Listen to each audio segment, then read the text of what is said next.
Good morning, fellow Zimbabweans.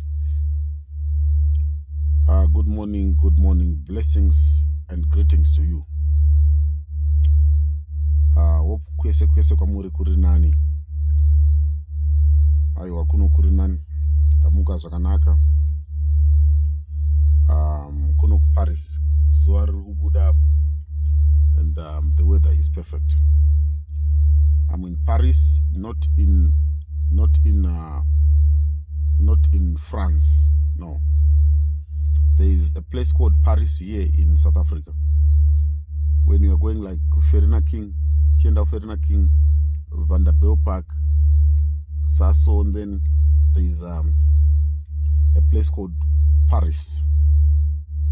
It's here in South Africa. Just Google it. You see there's a place called Paris. It's not in France. So some people will be confused. France really. No, I'm not in France. Okay. Ndichatibate zandamuka nichifunga makuseni pandamuka.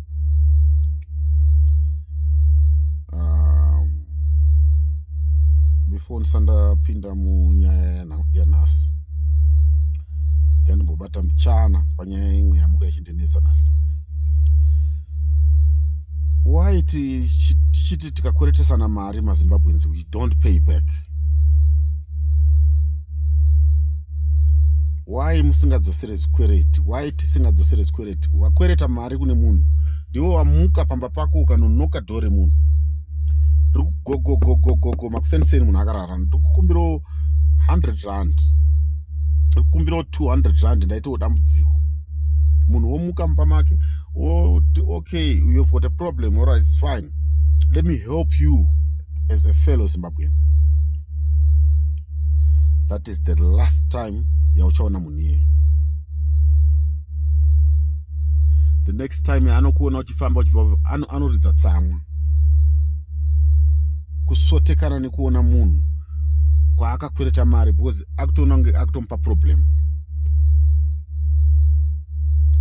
Why tisingadzosere zvikwereti? Why don't we pay back kwatinenge takwereta?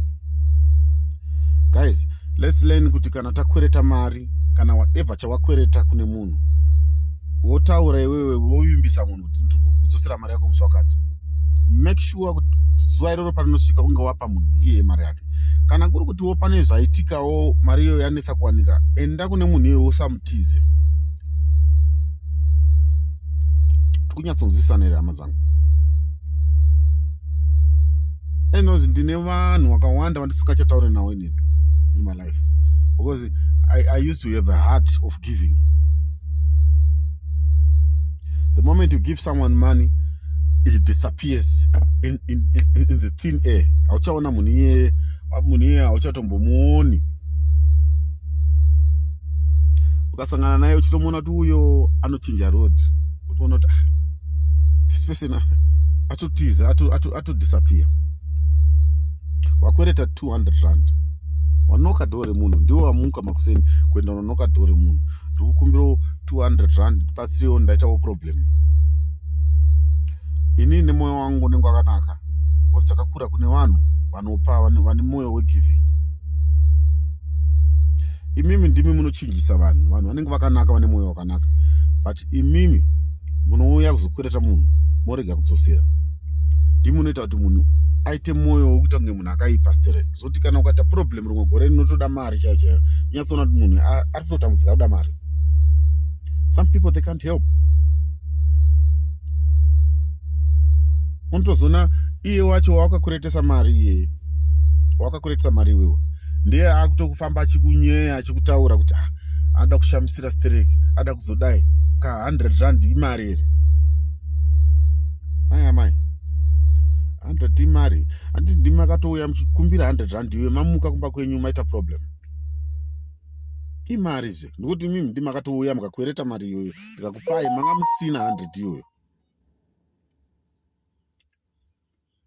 Let's learn kuti kana takwereta mari tidzosere kwatange takwereta, because honestly vanhu havachakwanisa kubatsira vamwe vanhu. Long time we used to help each other. Hey, ndipoka 5 kobiri ndikandiro 5 wire ndokukandira 5 wire. But munhu wandapa mari nini, so far to be honest, ndikakuda kukudzai hama dzangu, vanhu vese vandakakweretesa mari vazhinji vacho handitaure navo. Hatichataura navo. We are not in good books. Munhu wese wawakabatsira muupenyu, we are not in good books. Most of the people that we helped, most of the people that taisa palist revanhu vasingataure navo, no, it's those that you helped. Umwe unonga watomutora kubva kwasadza uku zvinhu zvakaoma achitaura kuti bla ko nditiro plan ndiono something ikoko kujoza tionei kutamba.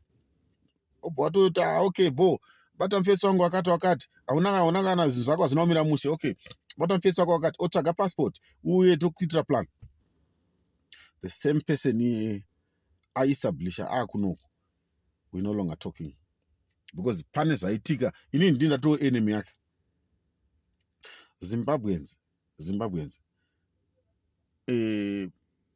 inini content yangu yandiri kuita mazuva ano inonzi Rudo, Tsika Nemagariro. I talk about politics, I talk about magariro evanhu, I talk about zviri kuitika, because this kind of content haipo pasocial media. Ndo iri kuleka pasocial media. Pazara content yekutukana, yekushorana, yemakuwa, yekudai. So I'm coming here with a different content. At least it will take us somewhere. Ngatigadzirisei unhu hwedu.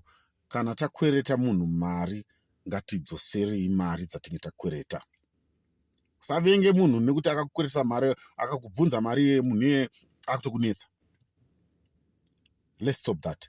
I think video norarebesa, it's 7 minutes now. So I think this is enough for today. Blessings to you. Jah bless. God bless you. Mwari ngakukomborerei muwe nezuva rakanaka maZimbabweans. Kobiri Chigocha Mazizi signing out.